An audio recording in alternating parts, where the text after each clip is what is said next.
Bonjour à tous. Eh bien, je suis ravi d'animer cette thématique de la retraite. En deux mots, je me présente. Donc, je m'appelle Lionel Viennois. Je suis le responsable du service MG Protection Sociale. Et donc, chez MG, comme vous le savez, vous avez plusieurs services juridiques, comptables, gestion de patrimoine.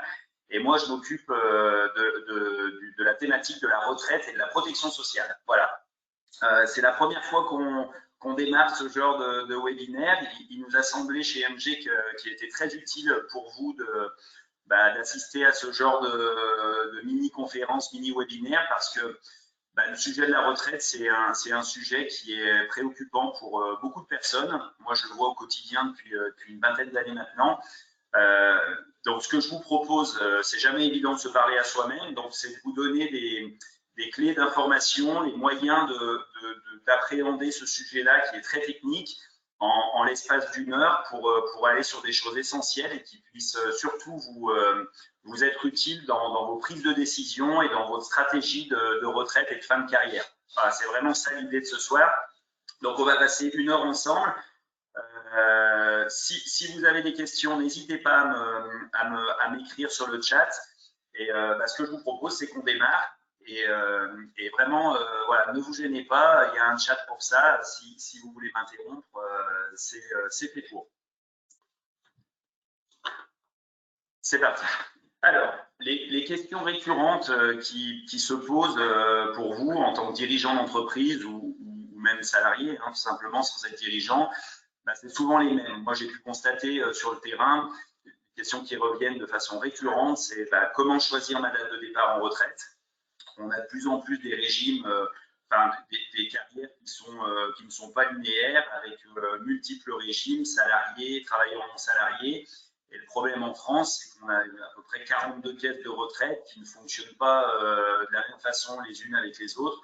Et donc, c'est un imbroglio incommensurable. Donc, comment choisir sa bonne date de départ en retraite quand ça fait 40 ans, 41 ans, 42 ans qu'on cotise? C'est l'une des questions sur lesquelles on va revenir tout à l'heure. Il y a la problématique des relevés de carrière. On reçoit de plus en plus de la part des caisses des relevés de carrière et c'est jamais évident de savoir si sa carrière a été bien prise en compte. Les salaires de référence, les points dans les caisses complémentaires que vous avez mis dans des pochettes pendant un certain nombre d'années. Voilà, il faut savoir qu'il y a énormément d'erreurs sur les relevés de carrière, je vous en reparlerai. Comment calculer la retraite, c'est évidemment une préoccupation pour chacun. La protection du conjoint, on n'a pas toujours les mêmes revenus entre les uns et les autres, et l'idée, parfois dans un couple, c'est qu'il y a cette vraie notion cette vraie sensibilité, cette vraie problématique de protection du conjoint. Quand on est deux, tout va bien, et le jour où celui qui disparaît, qui avait le plus gros niveau de revenu n'est plus là, quid du conjoint? Voilà, problématique de réversion du mariage, je vous en reparlerai. La notion de rachat de trimestre, beaucoup de personnes se posent la question de sortir le chéquier pour acheter des trimestres. Est-ce que c'est rentable de le faire? À quel moment le faire quand c'est rentable de le faire? Donc, il y a aussi ces questions-là à se poser. Le cumul emploi-retraite, régulièrement, voire même tous les jours, je suis interpellé sur y a-t-il des conditions pour toucher sa retraite et continuer de travailler? Est-ce qu'il y a des plafonds à respecter? Est-ce que je peux rester dirigeant de mon entreprise et tout en percevant ma retraite? Et puis, on abordera aussi les problématiques de contrat de retraite supplémentaire pour les plus jeunes qui m'écoutent. Quand on est en activité, on se préoccupe de sa retraite, on se dit tiens, c'est un petit peu loin. Est-ce qu'il faut mettre en place des contrats de retraite? De quelle manière? Les problématiques de PER, de contrat Madelin, d'assurance vie, est-ce qu'il vaut mieux faire de l'immobilier locatif? Donc, je vous en toucherai un petit mot. Voilà, bon, l'idée c'est de planter le décor. Je vais revenir sur des choses qui me paraissent être importantes. On a une heure, donc je vais vraiment être synthétique, mais je vais vraiment essayer de balayer les clés pour bien anticiper votre retraite et bien comprendre les enjeux. Voilà. En France, il faut savoir qu'on a plusieurs âges. Quand on aborde sa propre retraite, il y a différents âges sur lesquels il faut se positionner. On a d'abord la date du premier âge possible de départ. Voilà, il y a des personnes qui partent à 60 ans, il y en a d'autres qui partent à 61 ans et demi, d'autres plutôt à 62 et ainsi de suite. Donc, on a tous un âge potentiel de départ en retraite qui n'est pas forcément le même que le copain ou la copine. Voilà, alors même qu'on peut être né la même année de naissance, selon sa carrière, selon le nombre d'enfants, selon qu'on est acheté ou pas des trimestres, on peut avoir une date de départ en retraite qui est complètement différente pour une même génération. Donc ça, c'est vraiment important. Donc la date du premier âge possible de départ en retraite. Je pense notamment aux carrières longues, les personnes qui peuvent partir avant l'âge légal. Ensuite, en France, vous avez ce qu'on appelle un âge légal. C'est ce fameux âge qui va être réformé avec tout ce qui va arriver là, le prochain gouvernement. L'âge légal, c'est le premier âge possible pour déclencher vos droits à la retraite. Tant que vous n'atteignez pas cet âge légal, vous ne pouvez pas percevoir une pension de retraite de qui que ce soit. C'est ça qui est important. Et cet âge légal, il est fonction de votre année de naissance. Alors, je vous ai fait un petit tableau dans lequel on récapitule les règles actuelles. Pour être simple, toutes les personnes qui sont nées à partir de 1955, l'âge légal, c'est 62 ans. Les personnes qui sont nées progressivement entre 51 et 55, on a un calendrier qui se décale entre 60 et 62, mais toutes les personnes qui sont nées à partir de 55, la règle actuelle, c'est 62 ans en âge plancher. Voilà. Avant 62, impossible de toucher une pension de retraite, sauf le dispositif des carrières longues dont je parlerai tout à l'heure. Ensuite, on a ce qu'on appelle l'âge du taux plein. Voilà, tout le monde court après le taux plein. Est-ce que j'ai tous mes trimestres? Quand est-ce que j'ai tous mes trimestres? Et je n'aurai jamais tous mes trimestres parce que j'ai eu des creux dans ma carrière. Donc, ce fameux âge du taux plein, c'est l'âge où on justifie de réunir l'ensemble des trimestres qui sont demandés en fonction de son année de naissance. Donc là, je vous fais part d'un tableau qui récapitule finalement la règle du jeu. Donc, en fonction de ton année de naissance, tous les 3 ans, on a un nombre de trimestres qu'il est requis d'avoir. Et ce nombre de trimestres, on vous demande de le réunir à l'âge légal. Donc en gros, une personne qui est née en 55, 56, 57, on va lui demander d'avoir 166 trimestres à 62 ans.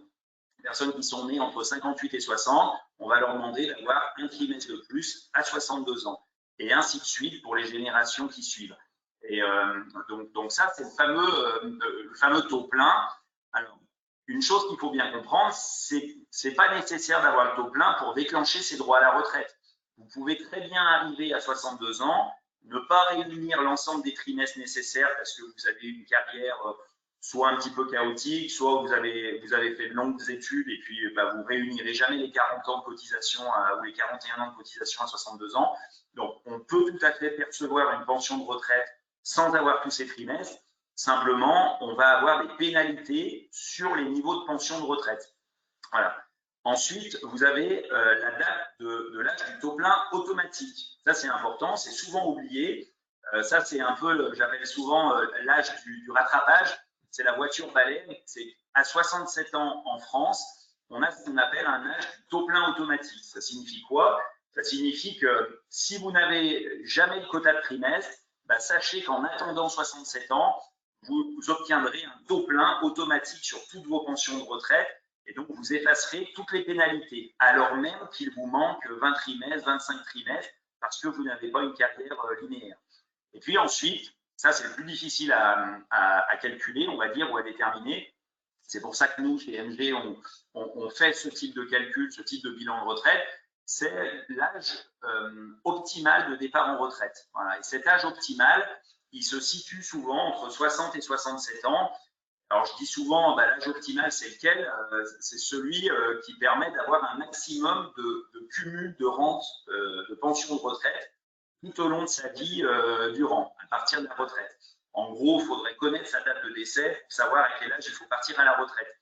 D'une autre manière, je peux vous le dire de la façon suivante, c'est est-ce qu'il vaut mieux toucher 1 500 € par mois dès 62 ans ou est-ce qu'il vaut mieux attendre, se priver de 1 500 € par mois et prendre sa retraite à 64 ans avec 1 580?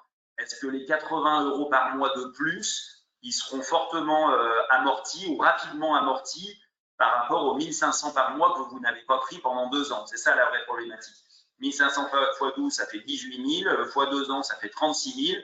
Pour aller chercher 80 par mois de plus, c'est-à-dire 960 € par an de plus. Donc, combien de temps faut-il toucher 960 € par an de plus pour amortir les 36 000 que vous n'avez pas pris? Voilà, donc je ne veux pas rentrer trop dans le détail, mais sur le principe, c'est qu'on a tous un âge optimal qui est fonction de sa carrière, son année de naissance et aussi de son espérance de vie, bien évidemment. Voilà. C'est d'ailleurs pour ça que les caisses de retraite ont tendance les différentes lois ont plutôt tendance à repousser les départs des gens avec des pénalités temporaires, etc. C'est ce qui a été fait sous Hollande, pour faire en sorte que les personnes prennent le plus tardivement possible leur retraite, puisque les caisses n'ont plus beaucoup de trésorerie. Alors, c'est 3 étages. Premier étage, deuxième étage, ce sont des étages de retraite obligatoires. On ne vous demande pas votre avis. Selon votre métier, selon votre statut social, vous cotisez obligatoirement dans 2 étages de retraite obligatoires. En Suisse, on appelle ça des piliers. En France, ça ne s'appelle pas des piliers. On parle du régime de base et du régime complémentaire. Si vous êtes salarié, vous cotisez au régime général, dans le régime de base, et au régime Agir-Arco, dans les caisses complémentaires obligatoires. Et donc, la caisse Agir, c'est la caisse des cadres. Donc, si vous êtes dirigeant d'entreprise, gérant minoritaire, président de SAS, vous cotisez à la caisse des cadres puisque vous êtes assimilé salarié, assimilé cadre. Si vous êtes profession libérale, médecin, vous cotisez à la CAMF avec 2 étages, plus le 3e étage au niveau de ce qu'on appelle l'ASV pour les médecins conventionnés. Si vous êtes orthophoniste, kiné, infirmière libérale, vous cotisez à la CAPULCO, pareil, avec plusieurs étages de retraite obligatoires, la base, la complémentaire, l'ASV. Donc, chaque régime de retraite est différent, mais on a systématiquement 2 étages obligatoires au niveau des cotisations et des prestations.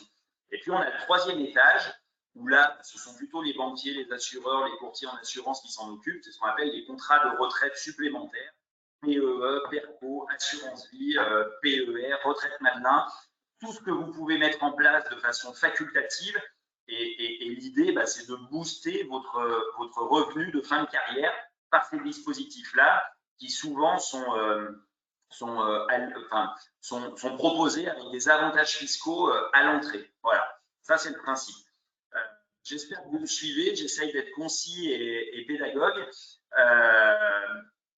On va revenir sur la manière, sur la manière dont est calculée une retraite. Il y a 2-3 règles très importantes, notamment pour ceux qui veulent prendre des années sabbatiques, notamment pour ceux qui vendent leur entreprise ou qui arrêtent leur activité avant l'âge de la retraite. C'est rare que l'on vende son entreprise au même moment que l'on ait le taux plein. Donc, il y a souvent des décalages dans la vie professionnelle et personnelle. Donc, ce qui est très important de comprendre, c'est que la validation des trimestres, on en valide 4 au maximum chaque année, et bien cette validation de trimestre, elle est fonction non pas du temps passé au travail, mais elle est fonction du revenu que vous allez déclarer. C'est pour ça que les premières années de votre vie professionnelle, vous avez souvent non pas 4 trimestres par an, mais un trimestre, 2 trimestres, ainsi de suite, parce que le revenu, les jobs d'été que vous avez fait, l'apprentissage, n'ont pas été suffisants pour valider toute votre année. Donc, on peut bosser 6 mois dans l'année ou 8 mois dans l'année et ne valider que 2 trimestres. Et on peut travailler 2 mois dans l'année et valider complètement ces 4 trimestres. C'est le revenu qui compte. C'est pour ça que c'est très important de le comprendre. Parce que pour ceux qui prennent une année sabbatique, par exemple, petit conseil du soir, ne le faites jamais du 1er janvier au 31/12. Faites-le toujours à cheval sur 2 années. De cette façon-là, vous allez pouvoir, avec les quelques mois à cheval sur une année, déclarer un petit revenu et valider peut-être toute votre année, les 4 trimestres. Concrètement, 6 500 € suffisent pour valider toute votre année. Donc, si vous êtes salarié, il faut travailler à temps plein avec 6 500 € par an, brut, salaire annuel brut. Si vous êtes en libéral, il suffit d'un BNC de 6 500 € et vous validez vos 4 trimestres. Et si vous êtes gérant majoritaire de votre entreprise, EURL, SARL, vous prenez une rémunération de 6 500 € et vous êtes tranquille.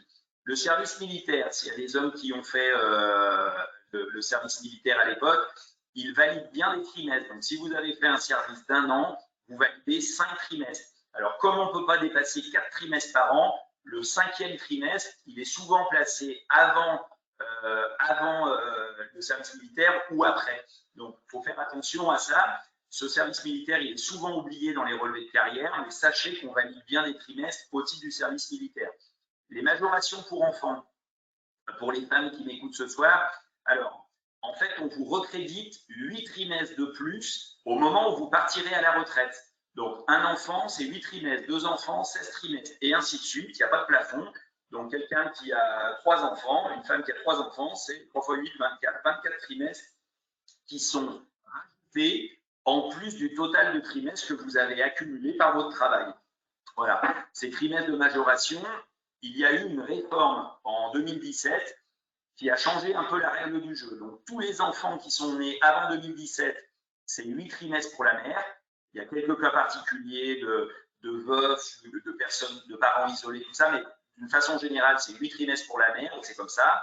Et pour tous les enfants qui sont nés à partir de 2017, dorénavant, c'est 4 trimestres pour la mère au titre de la maternité et 4 trimestres à répartir entre le père et la mère.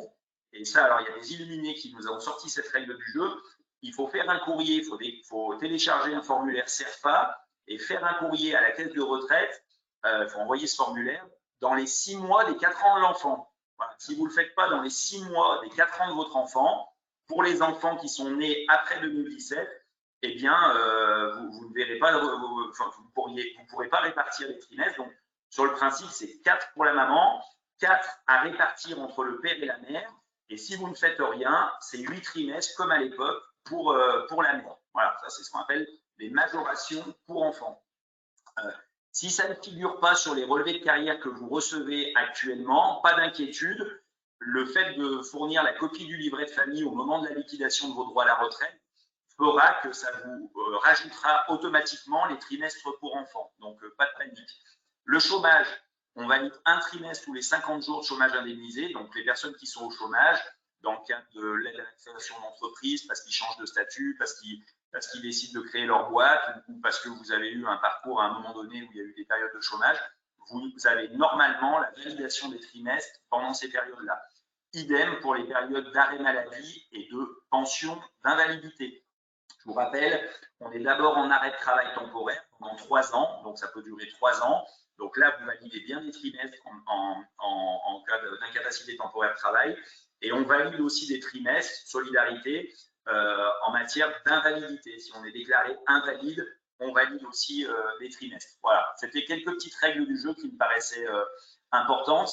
Un relevé de carrière, je vous donne un exemple. Là, j'ai pris le relevé de carrière d'un médecin, mais ça pourrait être un artisan, un commerçant, enfin peu importe. Très souvent, les gens n'ont pas un seul régime de retraite, parce que c'est plutôt facile pour nous dans le calcul. La plupart des dossiers qu'on voit, c'est multi-régime. J'ai été un petit peu salarié, j'ai fait des jobs d'été, ensuite je me suis mis à mon compte en libéral ou en tant que chef d'entreprise. Après, parfois, je suis peut-être revenu salarié parce que j'ai décidé de me mettre en SAS et d'arrêter d'être travailleur non salarié. Ça me fait penser à une époque où on avait beaucoup de soucis avec le RSI, les calculs de cotisation. Donc, il y a un paquet de dirigeants qui sont repassés dans le régime salarié. Bref, on arrive à ce qu'on appelle des régimes un peu complexes avec 2 ou 3 ou 4 caisses de retraite à déclencher. Ce qu'il faut savoir, c'est que quand on a un double statut également, on valide bien des trimestres des deux côtés, mais au total, on ne va pas plus vite que la musique, c'est qu'on a seulement 4 trimestres. Je m'explique.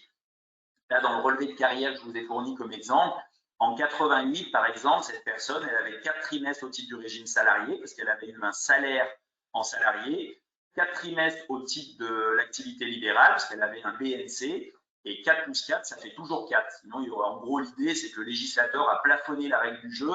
Sinon, il y avait des petits malins qui auront fait les 40 ans de cotisation en 10 ans ou en 12 ans. Quoi. Vous faites les vendanges au mois de septembre, vous êtes commerçant tout au long de l'année, et puis vous faites encore un autre régime pendant l'année. Donc, l'idée, c'est un plafonnement de la validation des trimestres. On ne peut pas aller plus vite que la musique, c'est bien 4 par an. Par contre, on génère bien des euros de retraite dans les deux régimes pour ceux qui ont des doubles statuts. Je peux être médecin libéral et médecin salarié en clinique parce que je fais des vacations. Je peux être dirigeant salarié d'une boîte et dirigeant TNS d'une autre boîte, notamment dans des groupes de holding, tout ça. On peut se rémunérer à différents endroits. Donc, quand on a plusieurs régimes, on cotise bien dans tous les régimes, mais en termes de durée d'assurance, on ne va pas plus vite que 4 trimestres par an. Voilà. En 2017, on a eu un changement très important. avant, c'était un peu une usine à gaz. C'est que pour ceux qui étaient salariés et puis qui après sont devenus travailleurs non salariés, en gros salariés, après je me mets à mon compte, je suis artisan, commerçant, donc TNS, il y avait ce qu'on appelait une proratisation du salaire annuel moyen. Voilà, c'est d'être simple. En France, la retraite de base, pour les salariés, elle se calcule sur la moyenne des 25 meilleures années. On vient piocher les 25 meilleures années de votre carrière et ça constitue une base par laquelle on va multiplier un taux et puis on va rajouter des trimestres. Donc en gros, on fait les 25 meilleures années divisées par 2. Mais quand on avait eu plusieurs régimes dans sa carrière, on proratisait, c'est-à-dire qu'on venait piocher un maximum d'années dans le régime où on a cotisé le plus longtemps et on venait quand même obligatoirement piocher quelques années dans le régime où on avait peu cotisé. Alors même qu'on avait des années un peu foireuses dans le régime, dans un des deux régimes, on était obligé d'aller prendre quelques années dans ce régime-là parce qu'on pratiquait une proratisation des 25 meilleures années. Je ne sais pas si je suis très clair, j'espère. Cette règle est terminée dorénavant, c'est ça qui compte pour vous. Quand vous avez plusieurs régimes, salariés, non salariés, on fait la moyenne des 25 meilleures années, tout régime confondu. On se fiche de savoir si c'était salarié ou artisan ou commerçant ou RSI, organique, etc. On vient piocher vos 25 meilleures années plafonnées au plafond de la sécurité sociale. Ça me fait penser que sur vos relevés de carrière, vous ne verrez jamais la totalité des revenus que vous avez perçus. C'est souvent une question de jet parce qu'on parle de salaire plafonné au plafond de la sécu du moment, qui est 41 000 € aujourd'hui, 41 136 €. Donc, si quelqu'un gagne 60 000 € par an sur son relevé de carrière, on verra 41 136. On va bien cotiser dans les caisses complémentaires salariées au-delà, dans les caisses TNS. Par contre, pour le calcul de la retraite de base, on s'arrête à 41 000. Donc ça, c'est important de le savoir aussi dans la décision que vous prenez pour vous rémunérer. Dans la rémunération que l'on détermine en tant que dirigeant d'entreprise, soumis à cotisation sociale et à cotisation retraite, quand ça fait 25 ans qu'on est au plafond de la Sécu, bah ça y est, on est à l'optimal du régime de base. Voilà, ça ne sert à rien d'être 40 ans au plafond de la Sécu. Dès qu'on a 25 ans, on est au taquet de ce qu'on peut faire. Alors après, on joue sur les caisses complémentaires, mais ça, c'est vraiment une règle très importante. En 2019, il y a ce qu'on appelle, ça c'est sous Hollande, il y a eu ce qu'on appelle les coefficients de minoration, ça a été décidé sous Hollande, coefficient de minoration-majoration. En gros, une personne qui justifie d'avoir son taux plein à l'âge légal, comme c'est prévu par la loi, j'ai 62 ans, j'ai mon taux plein, je peux partir à la retraite, eh bien, le législateur a dit, bah, si vous partez, alors vous avez le droit, on vient vous appliquer des pénalités temporaires de 10% par an sur l'APO, l'AGIRC pendant 3 ans. Donc, on vient vous piquer temporairement 10% sur l'APO, l'AGIRC, sur les caisses complémentaires salariées pendant 3 ans. Si la personne dit, bon, bah, j'ai pas envie de me voir appliquer ces pénalités pendant 3 ans, j'attends 63, eh bien, à 63, il n'y a plus de pénalité. Et si vous attendez 2 ans, donc 2 ans à partir de l'âge où vous auriez pu partir, eh bien, vous avez la carotte, vous avez le bonbon et 10% de majoration une année. Donc, en gros, quand on peut partir à la retraite à taux plein, on vous pique 10% pendant 3 ans. Si vous attendez 1 an, on ne vous pique plus rien. Et si vous attendez 2 ans, on vous donne la sucette en disant, bah, tenez, vous avez 10% de majoration pendant 1 an. Un système un peu particulier. En gros, la philosophie des caisses, c'est de freiner, de faire en sorte que les gens ils ne partent pas à la retraite. Et ça, c'était un moyen beaucoup plus facile à faire passer, on va dire. C'était un moyen de colmater un peu la brèche, parce que les caisses de retraite n'ont plus trop de sous, au lieu de réformer l'âge légal, chose qu'on va voir venir dans les prochains mois, c'est sûr, puisque le départ à la retraite en France à 62, il y a de fortes chances qu'il soit décalé à 63 voire 64 ans. Mais ça, c'était une sorte de transition, un moyen de dire bah, on va freiner un peu un certain nombre de personnes qui partent à la retraite chaque année, on va faire en sorte qu'ils partent un peu plus tardivement. Cette pénalité temporaire de 10%, j'ai envie de vous dire, bon, c'est toujours une pénalité, mais c'est pas grave. C'est pas ça qui doit vous freiner dans votre départ à la retraite. Au bout des 3 ans, on retrouve un niveau normal de pension. Voilà. pénalité temporaire. Alors, 3 dispositifs importants, les carrières longues, les rachats et le cumul emploi-retraite. Alors, les carrières longues, il y a peut-être des personnes qui m'écoutent qui y ont droit. Bon, alors c'est un tableau un peu complexe, mais je vous explique les 2 règles du jeu, parce que ça concerne 99% des gens qui sont dans le cas des carrières longues. Il faut avoir validé 5 trimestres avant la fin de vos 20 ans. Donc, en gros, vous prenez votre relevé de carrière, vous regardez si vous avez au moins 5 trimestres avant la fin de votre 20e année, d'accord, votre 20e anniversaire. Donc, ça, c'est la première condition. Et la deuxième condition, c'est d'avoir le nombre de trimestres que je vous ai montré tout à l'heure. Donc, je vous ai dit, voilà, en fonction de votre année de naissance, il faut un certain nombre de trimestres à l'âge légal, à 62 ans. Et bien, si ce nombre de trimestres, vous l'avez avant 62 ans, donc entre 60 et 62, et si ces trimestres-là sont des trimestres cotisés, eh bien, vous pouvez partir dans le cadre des carrières longues. Je la refais. 5 trimestres avant les 20 ans, ça c'est facile. Deuxième condition, avoir le nombre de trimestres qu'on vous demande d'avoir à l'âge légal, ben on vous demande de l'avoir à 60 ou à 60 ans et demi ou à 61, enfin peu importe, entre 60 et 62. Mais par contre, on vous demande que ce soit des trimestres cotisés.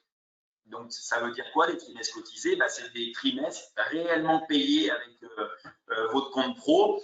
C'est vraiment des cotisations sociales payées. Donc, ça n'inclut pas les majorations pour enfants, pour les femmes. Ça n'inclut pas de longues périodes de chômage. On a droit à un joker, on a droit à 1 année de chômage dans les trimestres validés, cotisés. Voilà, donc quelqu'un qui a toujours été en arrêt de travail, quelqu'un qui a multiplié les périodes de chômage, sera jamais en carrière longue parce que cette personne-là, elle aura beaucoup de trimestres validés, mais elle aura peu de trimestres cotisés. Donc, en gros, les carrières longues, c'est vraiment pour les métiers, on voit souvent dans le bâtiment, l'apprentissage, les boulangers, les pâtissiers, enfin, je dois certainement en oublier, mais c'est souvent les métiers où on a commencé à 16, 17, 18 ans et où on a eu une vraie linéarité dans sa carrière. Donc, les carrières longues, ben voilà, on peut partir par dérogation avant l'âge légal. Et après, je vous dirai si vous pouvez ou pas continuer à travailler. Mais en tout cas, on peut faire valoir ses droits à taux plein, quasiment du même montant que ce qu'on aurait eu à 62 ans. Donc, ça, c'est plutôt un dispositif qui va disparaître, vu les générations à venir, avec des creux de carrière, des choses qui sont de moins en moins linéaires. Ce dispositif-là, il y a de fortes chances qu'il ne soit pas touché par les futures réformes, parce que ça concerne une partie infime de la population française. Donc, ils le savent très bien. Nous, on travaille d'ailleurs pour les organismes étatiques, on fait des simulations intergénérationnelles et c'est plutôt un dispositif qui ne sera pas touché. Les rachats. Le rachat, ça, c'est pour des personnes qui arrivent à l'âge légal, à 62 ans, et qui se disent, bah mince, il me manque des trimestres. Il me manque des trimestres, donc comment je peux faire? En France, on peut racheter soit les années d'études supérieures, après le bac, sanctionnées par un diplôme, soit les années incomplètes. Qu'est-ce que c'est une année incomplète? Ce sont des années où vous n'avez pas validé vos 4 trimestres. Donc, j'ai 62, il me faut 166 trimestres, j'arrive à 158 trimestres, il m'en manque 4. Et ben, si j'ai un droit à rachat, soit au titre des années d'études supérieures, soit parce que j'ai des années incomplètes dans ma carrière, je fais un devis de rachat de trimestre auprès de la caisse. Dieu sait que c'est long, mais on y arrive quand même, mais c'est vraiment très long, parce que ce n'est pas des énervés. Et le principe, bah, c'est qu'on va racheter les 4 trimestres manquants pour faire en sorte d'effacer les pénalités qui auraient dû être appliquées du fait de ces 4 trimestres manquants. Et mécaniquement, votre pension de retraite à 62, elle est à taux plein, parce qu'on va effacer les pénalités pour trimestres manquants puisqu'on les rachète. Ce rachat de trimestre, il est déductible fiscalement. Donc, il ne faut pas s'énerver non plus. Hein. On n'a jamais une économie d'impôt qui correspond à la dépense qu'on réalise. Hein. Quand on dépense 100, on n'économise pas 100 d'impôts. Donc, c'est toujours un pourcentage de la dépense. Donc, il faut quand même réfléchir à dire, bon, est-ce que j'ai intérêt à racheter des trimestres? Combien ça coûte? Quel est le retour sur investissement à le faire? C'est en gros, combien de temps faut-il que je touche le gain de pension de retraite pour amortir ma dépense après un pacte fiscal.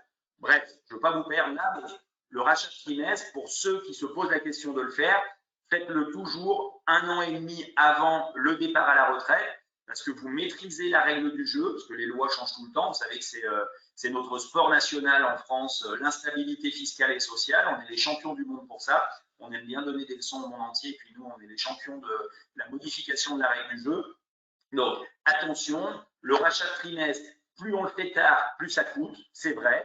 Plus on le fait tôt, moins ça coûte. Mais malgré tout, l'augmentation du coût du barème est tout à fait supportable. C'est à peu près 2% par an. Donc, attendez vraiment le dernier moment pour le faire parce qu'au moins, vous savez exactement à quelle date vous voulez déclencher vos droits, combien de trimestres il va vous manquer réellement et vous êtes sûr de ne pas mettre un coup d'épée dans l'eau. Donc voilà, très attention à ça. Je continue. Cumul emploi-retraite. Alors ça, c'est une question que j'ai à peu près tous les jours, comme je le disais en introduction. C'est en France, pendant longtemps, quand on prenait sa retraite, on ne pouvait plus travailler. C'était le principe. Et comme on est les champions des dérogations et des exceptions, on la refait. Donc, dorénavant, on peut prendre sa retraite tout en continuant de travailler. Donc aujourd'hui, être retraité, ça ne veut pas dire faire du vélo, aller à la pêche ou à la chasse ou jouer au bridge, c'est déclencher ses droits à la retraite tout en continuant de travailler si on le souhaite. C'est-à-dire qu'il y a des tas de dirigeants, il y a des tas de médecins aujourd'hui au bloc ou dans les hôpitaux, dans les cliniques, d'ailleurs ils en ont bien besoin, qui ont pris leur retraite et qui continuent à exercer comme avant. C'est ce qu'on appelle le cumul emploi-retraite. Alors, il y a 3 conditions à réunir, ça il faut vraiment le retenir, pour pouvoir faire ce qu'on veut. Je suis orthophoniste, kiné, infirmière libérale, médecin, pharmacien, gérant de société, artisan, commerçant, architecte. Vous avez la possibilité de prendre votre retraite. Vous vous dites, tiens, pourquoi je ne le ferai pas? Ça fait 40 ans que je leur donne des sous, donc ça serait bien qu'ils me restituent un peu des choses. Donc, le principe, c'est quoi? Il y a 3 conditions à réunir. Avoir l'âge légal. Donc, il faut avoir l'âge légal. Attention à ceux qui sont dans le cadre des carrières longues. Vous n'avez pas l'âge légal. Quand vous partez avant 62 ans, à 60, 61, 61 et demi, vous n'avez pas l'âge légal. Donc déjà, vous n'avez pas cette première condition. Il faut avoir l'âge légal, il faut avoir 62. Deuxième condition, il faut avoir le taux plein. Pour avoir le taux plein en France, il y a 2 conditions. Soit vous réunissez le nombre de trimestres nécessaires, c'est le fameux tableau dont je vous ai parlé tout à l'heure. En fonction de son année de naissance, on vous demande d'avoir X trimestres. Soit vous avez 67 ans. Donc, deux manières d'avoir le taux plein, 67 ou le nombre de trimestres nécessaires. Et la troisième condition, attention, j'ai vu des gens se faire retoquer par les caisses parce qu'il y a des contrôles. Il faut liquider l'ensemble de ces régimes de retraite de base et complémentaires en France et à l'étranger. Et oui, parfois on a cotisé en Belgique, en Suisse, à l'étranger, en Argentine ou ailleurs. Il faut déclencher l'ensemble de ces régimes de retraite, base, complémentaire, France, étranger. Aujourd'hui, ça ne sert plus à rien, comme à l'époque, de déclencher un régime et de ne pas déclencher les autres.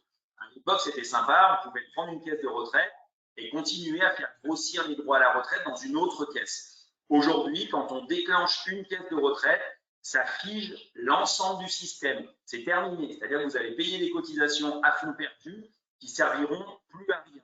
Donc ça, il faut vraiment en avoir conscience. C'est en gros, je déclenche tout ou je déclenche rien. Aucun intérêt de faire du fractionné dans le déclenchement de ces droits à la retraite.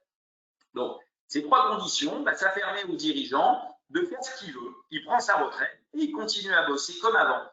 Un inconvénient, c'est qu'il n'y a absolument aucune exonération de charges sociales de cotisation par la suite. C'est-à-dire, vous restez au boulot. Si vous travaillez comme avant, vous sortez le même revenu, le même BNC, vous allez payer exactement les mêmes cotisations sociales, les mêmes cotisations retraite. Et oui, c'est l'intérêt des caisses de retraite, c'est que l'assuré social va bosser, va payer ses charges comme d'habitude, et les charges que les caisses vont encaisser, c'est de la redistribution, et elles ne vous génèrent pas de droits supplémentaires. C'est là où il faut bien réfléchir, c'est de dire qu'est-ce que j'ai intérêt à faire? Est-ce qu'il vaut mieux prendre sa retraite tout en continuant de bosser? Mais au moins, mieux vaut un tien que 2 tu l'auras, c'est-à-dire je prends ma retraite et je continue à bosser. Parfois, la prise de retraite, c'est un moyen de lever le pied aussi. Ça me fait penser à beaucoup de professions libérales. C'est souvent le cas, qui disent tiens, je vais bosser un jour de moins par semaine ou un jour et demi de moins par semaine dans mon cabinet. La baisse de revenus que je vais avoir à prendre un peu de temps pour moi, eh bien, elle va être compensée par le revenu retraite que les caisses vous donnent. Et comme ça, le train de vie de l'individu ne change pas, mais on a un peu plus de temps personnel. Donc ça, c'est un bon moyen, voilà, cumul emploi-retraite pour les professions libérales. Et puis après, il y a le dirigeant d'entreprise, plutôt dans dans l'industrie, dans le commerce ou l'artisanat, qui se dit, moi, j'ai encore envie de bosser, j'en ai encore sous la pédale, j'ai la possibilité de prendre mes droits à la retraite. C'est aussi un moyen pour moi de transmettre à mes enfants, de faire monter un peu en puissance mes enfants ou mon successeur. Donc, ça va me permettre d'alléger l'entreprise. Et donc, ce fameux cumul emploi-retraite, il est très intéressant dans le cadre d'une transmission d'entreprise en douceur parce que, oui, on dégage un budget de rémunération qui permet de faire monter en puissance souvent les enfants dans le cadre d'une reprise d'entreprise. Voilà. J'essaie de balayer pas mal de situations, mais c'est pour vous donner un ordre d'idée de ce qu'on peut faire. Sachez que ceux qui ne répondent pas à ces trois conditions, eh bien, on est dans un schéma de contraintes. Vous avez peut-être entendu parler des plafonds de revenus qu'il ne fallait pas dépasser ou qu'on ne pouvait pas retravailler dans la même entreprise pendant 6 mois. Donc, il y a deux systèmes qui sont parallèles. Le système de ceux qui réunissent ces trois conditions, totale liberté, et le système de ceux qui ne réunissent pas ces trois conditions et qui sont soumis à un système de contraintes. Voilà. Allez, je continue d'avancer. On m'a posé une question en amont avant le webinaire. On m'a demandé s'il était intéressant, si c'était toujours utile de partir le 1er janvier. Voilà. Donc, la réponse, c'est non. À une époque, on disait, tiens, c'est bien de partir à la retraite en milieu d'année parce qu'on n'avait pas le système de l'impôt à la source. Et donc, ça permettait en trésorerie d'avoir une sorte d'amortisseur en douceur pour couper l'année en deux du point de vue fiscal.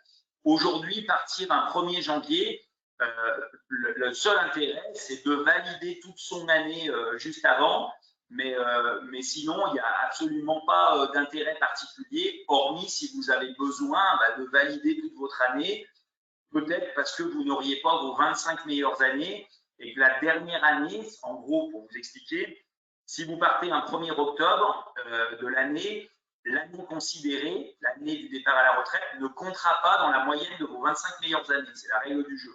Donc, le fait de décaler au 1er janvier, ça va faire en sorte que cette année-là, si c'était une bonne année, elle va rentrer dans votre moyenne des 25 meilleures années. Donc, c'est la seule petite nuance, c'est celle-là. C'est l'histoire des 25 meilleures années. Est-ce que l'année va rentrer en compte dans ma moyenne ou pas? Voilà. La loi Pacte, je vous en parle un petit peu parce que c'est quand même une grosse réforme. Pour la plupart, vous êtes souvent travailleurs non salariés et donc vous avez ce qu'on appelle des contrats de retraite maintenant. Alors, on entend tout. Il y a des experts comptables qui n'aiment pas ce système, il y en a d'autres qui considèrent que c'est bien. Il y a un peu toutes les visions en matière de stratégie de retraite ou de stratégie patrimoniale. Il y a les pros immobiliers qui ne jurent que par ça. Il y a les gens qui ne font que de la finance parce qu'ils considèrent que l'immobilier, c'est que des endettements. Bref, l'idée, c'est de vous expliquer quand même que ce fameux 3e étage de la retraite, il est intéressant parce que c'est un moyen de faire payer, entre guillemets, par son entreprise et de se forcer à épargner, de se forcer à se constituer un capital pour plus tard. Donc, ces dispositifs de retraite supplémentaire, c'est quand même pas négligeable. Voilà. Sur le moment, on ne sait pas trop à quoi ça sert. En fin de carrière, on sait toujours comment l'utiliser. Ça, il faut bien le retenir. Et donc, la loi Pacte, elle a réformé l'ensemble des dispositifs de retraite supplémentaire. On pourrait faire des formations pendant 1 heure sur la loi Pacte, donc je vais aller sur les choses importantes. Vous qui avez des contrats Madelin, PERT, article 83, PERCO, il y a tout un tas de dispositifs où d'ailleurs la plupart des gens ne comprennent rien, mais c'est comme ça. Il y a eu cette grosse réforme pour simplifier les choses. Et donc le principe, c'est quoi? C'est que dorénavant, dans la plupart des dispositifs, on va pouvoir sortir en capital. Donc, tous ceux qui sont travailleurs non salariés et qui ont un contrat de retraite Madelin, le principe, c'est qu'on ne peut sortir que sous forme de rente viagère. Alors, je verrai tout à l'heure l'avantage et l'inconvénient de la rente viagère. Et donc, la loi Pacte, elle a réformé ces systèmes en disant, si vous voulez, vous pouvez transformer votre contrat Madelin en PER. De cette façon-là, vous pourrez sortir en capital, si vous le souhaitez, au moment du départ à la retraite. Alors, juste une petite nuance, attention. Ceux qui ont des très vieux contrats de retraite Madelin avec des très anciennes tables de mortalité, ne vous pressez pas à transformer vos contrats parce que c'est l'assureur qui va se frotter les mains. En gros, les assureurs se sont engagés sur des niveaux de rente un peu attractifs à l'époque parce que l'espérance de vie était plus courte et aujourd'hui, ils sont bien embêtés avec l'augmentation des taux d'intérêt, la baisse de rendement des fonds en euros, la crise sur les marchés financiers, ils se sont engagés sur des niveaux de rentabilité qui vont avoir du mal à tenir. Donc, ils sont très contents que vous changiez vos contrats en PER, pardon, parce qu'au moins, vous les dédouanez, ils se désengagent de ce sur quoi ils s'étaient engagés contractuellement. Donc, d'une façon générale, c'est plutôt intéressant de transformer en PER pour pouvoir reprendre la mainmise sur son contrat, son capital. Mais pour ceux qui ont des très vieux contrats, faites attention, il faut vraiment procéder par analyse pointilleuse et précise de vos garanties, de vos prestations.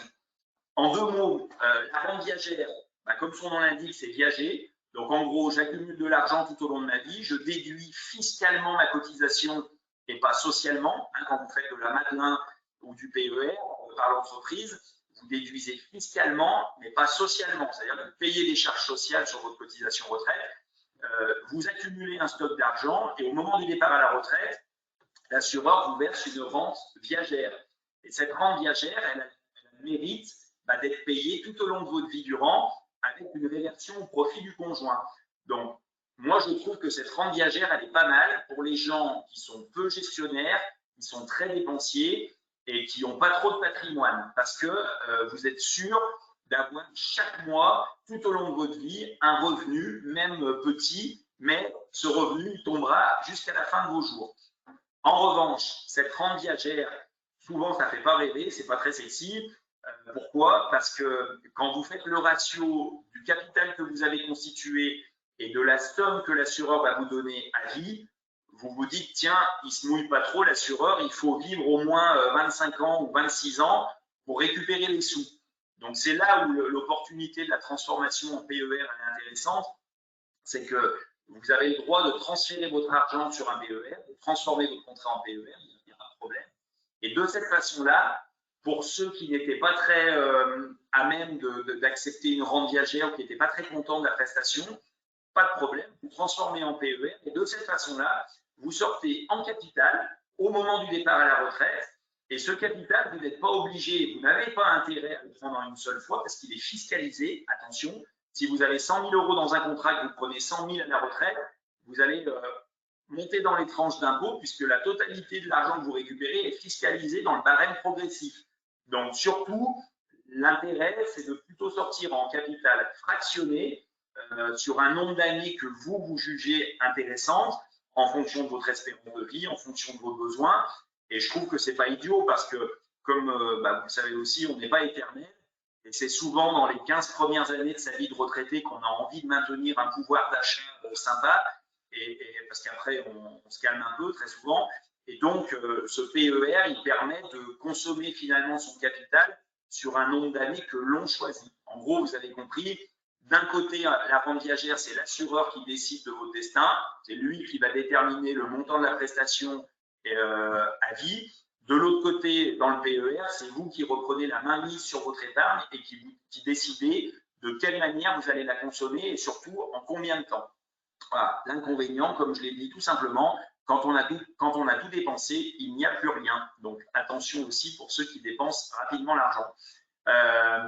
Les réformes qui étaient en cours, très simplement, on a 42 régimes de retraite aujourd'hui. Donc c'est un bordel sans nom, personne ne comprend rien. D'ailleurs, je ne suis même pas sûr que les gens qui nous gouvernent ils connaissent précisément comment ça marche. Mais bref, quand on appelle les caisses de retraite, c'est pareil. Ça me fait penser que je ne vous ai pas dit tout à l'heure, sur les relevés de carrière, il y a beaucoup d'erreurs. Beaucoup d'erreurs, ça veut dire quoi? Ça veut dire qu'il y a 700 000 personnes qui partent à la retraite chaque année. Et dans 99% des dossiers, contrairement à ce qu'on entend, vous avez des oublis de points dans les régimes Arco-Agir, vous avez des oublis de points à l'IRCANTEC quand vous avez été médecin hospitalier, l'internat, clinica, externat. Vous avez énormément de points oubliés dans les périodes d'arrêt maladie ou de chômage, parce que quand on est au chômage ou en arrêt maladie, on valide des trimestres, mais on se voit aussi créditer des points forfaitaires sur les caisses complémentaires qui n'apparaissent jamais. Donc, il faut recréditer les choses. Le problème en France, c'est qu'il y a aussi des employeurs qui sont oubliés, il y a des périodes qui sont zappées sur les relevés de carrière. Donc, une erreur sur un relevé de carrière, ce n'est pas forcément des trimestres.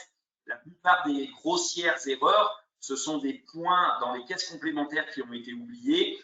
pour des bugs informatiques, pour de la saisie manuelle, parce que les personnes elles pensaient à autre chose quand elles ont saisi votre dossier, et aussi parce qu'il y a eu des rapprochements de caisses de retraite.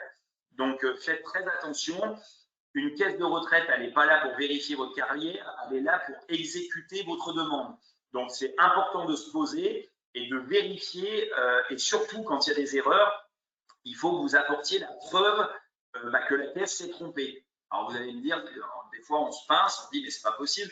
Ça fait 40 ans que je paye des cotisations et quand il y a des erreurs qui sont flagrantes, dans les caisses, ils ne sont pas foutus de savoir qu'il y a une erreur. C'est à moi à apporter le justificatif de « eh oui, ça fonctionne comme ça ». Et nous, dans notre service, chez NG, on se bat tous les jours pour faire recréditer des choses au niveau des relevés de carrière parce qu'il y a un préjudice de 15 € par mois à vie ou parfois de 80 € par mois à vie. Mais 80 plus 80 plus 80 pendant 25 ans d'espérance de vie, ça commence à représenter. Donc, sachez-le, vérifiez bien vos relevés ou faites-vous accompagner pour les vérifier. Ne prenez pas pour argent comptant tout ce qui est dit. À leur décharge, les caisses de retraite sont submergées avec du personnel qui n'est pas toujours super bien formé. Donc, on tombe parfois sur des personnes super sympas, super compétentes, mais très souvent, on tombe sur des personnes aussi qui, on se demande ce qui se passe. Et donc, c'est un peu pile ou face. Donc, faites attention à ça au moment de la vérification de votre relevé. Les réformes en cours, c'est la fin des régimes spéciaux, l'uniformisation des régimes et la mise en place d'un système par points. C'est ça qui avait été étudié, qui va certainement être remis sur le tapis. Alors, il va y avoir la notion de décalage de l'âge légal pour une certaine génération. Pas d'inquiétude, ils ne vont pas mettre un coup de canif, sinon la France va brûler, parce qu'on aura les gilets jaunes, les gilets bleus, les rouges, je ne sais quoi. Donc, évidemment, quand il y a des réformes de retraite, ça se fait progressivement, petit à petit, en fonction des générations, et ils ne vont pas annuler tout ce qui a été fait pendant 35 ans de cotisation. Les choses vont se faire dans la progressivité, comme ça a toujours été le cas. Voilà, de toute façon, ils n'ont pas le choix, c'est ce qui va se passer. Sur le principe, un système universel, c'est une bonne idée, voilà, pour simplifier les choses. L'idée, c'est quoi? C'est 1 € cotisé donnera X euros, X points générés. Donc, le principe, c'est l'uniformisation, c'est qu'on soit fonctionnaire, régime spécial ou artisan, commerçant ou médecin, on va cotiser de la même façon sur un niveau de revenu et on va générer en fonction des cotisations que l'on a payées. Voilà. Donc, dans les tuyaux, évidemment, l'âge légal, il passerait à 64 ans. On aurait une cotisation retraite, a priori, uniformisée sur tous les régimes. C'est ça qu'ils aimeraient faire. Alors, est-ce que ça se fera ou pas? On n'en sait rien, mais c'est ça qu'ils aimeraient faire. Et cette cotisation retraite, elle n'est pas bien plus importante que celle que vous payez les uns les autres actuellement, en salarié ou en TNS. C'est à peu près ce qu'on paye aujourd'hui, entre le régime de base et le régime complémentaire. Donc, qu'est-ce qui se passerait concrètement? En fait, on cotiserait sur un revenu plafonné jusqu'à 120 000 €. C'est ça que Macron voulait faire, c'était de dire on va avoir un taux de cotisation de 28% sur un revenu plafonné à 120 000 €. Donc, ça veut dire que ceux qui gagnent plus de 120 000, vous allez avoir plus de marge de manœuvre parce que vous allez moins cotiser à la retraite. Donc, votre prestation retraite va encore diminuer par rapport à ce que vous connaissez aujourd'hui, puisque vous allez cotiser sur une assiette plus petite. Donc, attention, vos retraites vont baisser de ce fait-là. En gros, on va être dans un système un peu à l'américaine en disant au-delà d'un certain revenu, vous vous débrouillez, vous allez privilégier des systèmes par capitalisation, mais au niveau du système par répartition, qui est le système fondamental en France, les actifs payent pour les retraités, eh bien, on va cotiser sur un revenu plafonné à 120 000. C'était ça qui était dans les tuyaux. Voilà, un plafond à 3 passes. Donc, les conséquences, c'est quoi? C'est une baisse des prestations futures, une meilleure retraite pour tous ceux qui ont des petites carrières. L'idée, c'est vraiment l'aspect social des choses. Donc, ça, c'est plutôt une bonne chose. C'est ceux qui ont des carrières un peu chaotiques et avec pas forcément chaotiques, mais plutôt des petits revenus tout au long de leur vie, sans être péjoratif, évidemment. Ces personnes-là vont avoir un niveau de retraite qui va se rehausser. En revanche, ceux qui ont des plus gros revenus, vous allez avoir une baisse de prestations du fait d'une assiette de cotisation qui va diminuer. Bon, en gros, le principe, moi, ce que je peux vous dire, moi, je ne peux pas faire le vieux de la vieille, mais ça fait 20 ans que je travaille sur ces sujets-là. Ceux qui se trompent en matière de retraite, c'est ceux qui n'anticipent pas. se réveiller à 52 ans, 53 ans, 55 ans en disant « Ouh là là, je suis fatigué, il va falloir commencer à m'occuper de ma retraite », bah ça, vous allez au casse-pipe. Donc, comme vous le savez, quand on fait un crédit immobilier, il faut souvent 15 ans au minimum. C'est souvent la durée optimale. La capitalisation, elle n'a de sens que si vous versez depuis longtemps, pendant des années, pour que le jeu des intérêts composés marche vraiment. Donc l'idée, c'est l'anticipation, l'anticipation.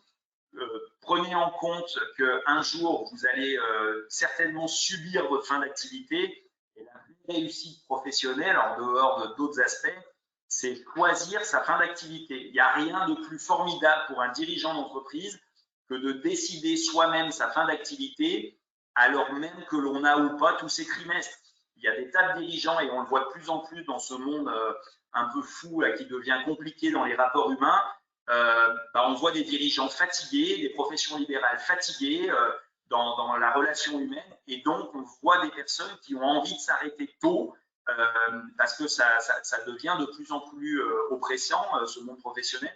Donc, anticipez, mettez de l'argent de côté dans la mesure du possible, réfléchissez à peut-être faire des crédits aussi immobiliers parce que ça reste un support d'investissement très intéressant.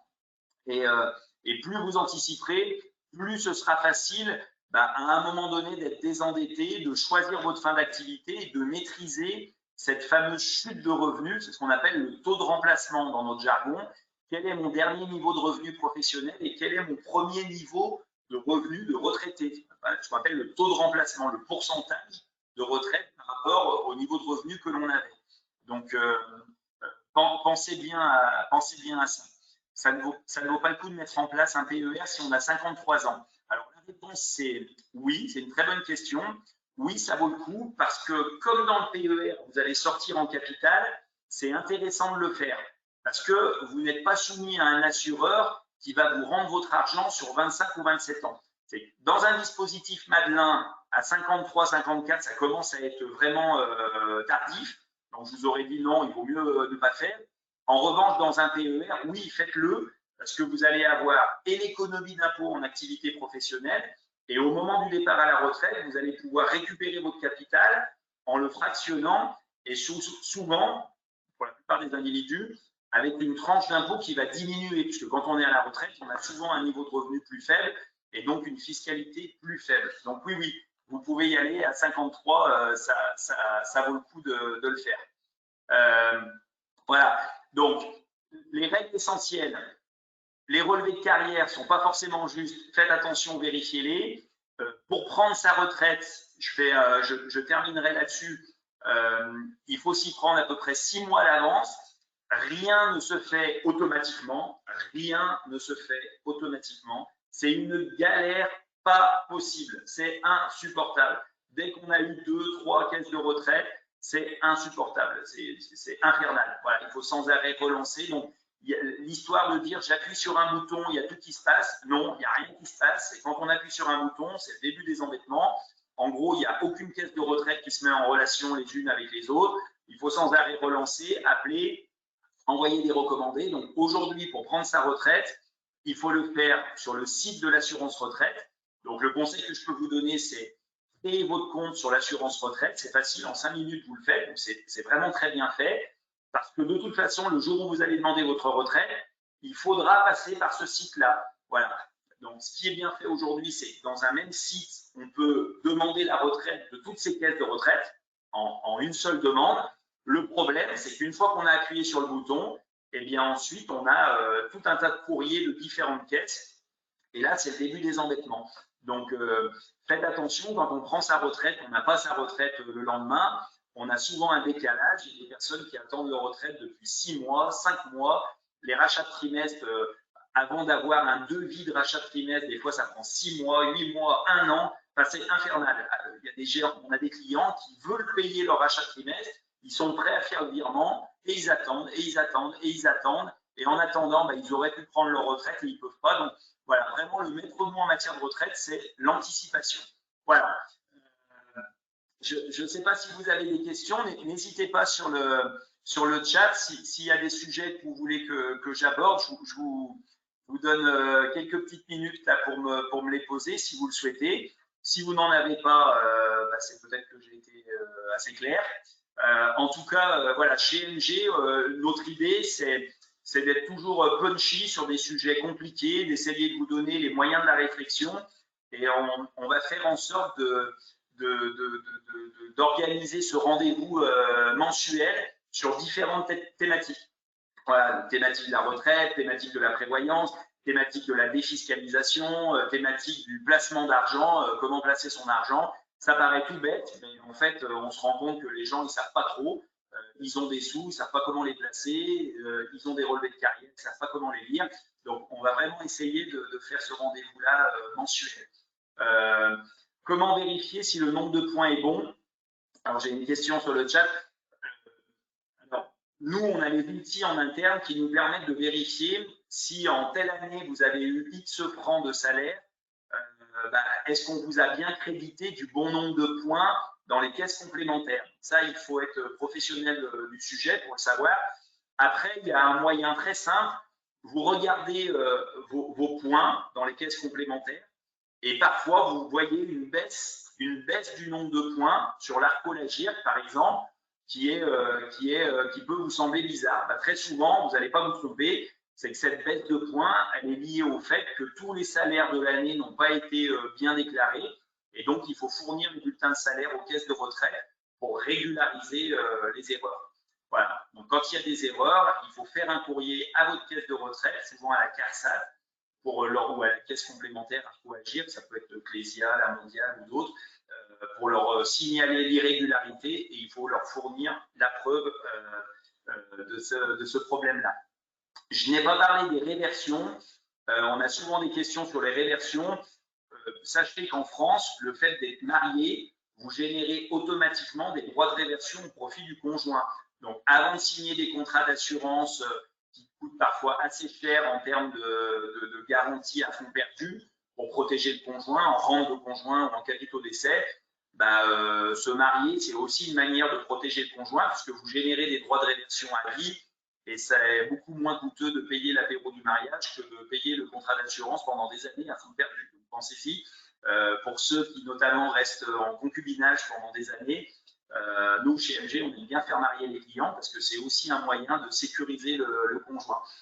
C'est un petit clin d'œil du soir, mais c'est sincère, le Pacs ne protège pas du point de vue des droits sociaux. En revanche, le mariage protège. Et donc, cette réversion, c'est quoi? C'est 54% des régimes de base du défunt, mais soumis à conditions de ressources. Donc, en gros, le veuf ou la veuve qui gagne plus de 21 000 € par an n'aura jamais la réversion des régimes de base du défunt. Et en revanche, on a bien droit à 60% de toutes les complémentaires du défunt, salarié, TNS, à vie, simplement pour le fait d'avoir été marié. Et les 60% de réversion des régimes complémentaires du défunt ne sont pas soumis à conditions de ressources. Donc, c'est vraiment acquis. Il y a simplement une condition de non-remariage. Voilà, c'est comme ça que ça marche. Et pour ceux qui ont eu des vies matrimoniales peu linéaires, on en voit de plus en plus, évidemment. Non, pas évidemment, mais on en voit souvent de plus en plus statistiquement. On a une proratisation de ces réversions en fonction des années de mariage. Donc, en gros, c'est celle qui aura, ou celui qui aura été marié le plus longtemps, qui aura un plus gros bout de la réversion que le second conjoint. Voilà, il y a une proratisation eu égard aux années mariées. Donc, même si on est en concubinage, ça ne compte pas. Voilà. On arrive au bout de l'heure de webinaire. J'espère que ça vous aura été utile. En tout cas, je suis ravi d'avoir pu vous donner quelques informations sur le sujet de la retraite. Vous savez qu'on tient des permanences de toute façon chez MG en interne sur les différents sites du groupe. Donc, n'hésitez pas à revenir vers les collaborateurs, les experts comptables qui s'occupent de vous si besoin. On est à votre disposition. Voilà, je vous souhaite une belle soirée à tous. Et puis, merci de votre écoute. Et puis peut-être à bientôt pour la prochaine thématique. À bientôt.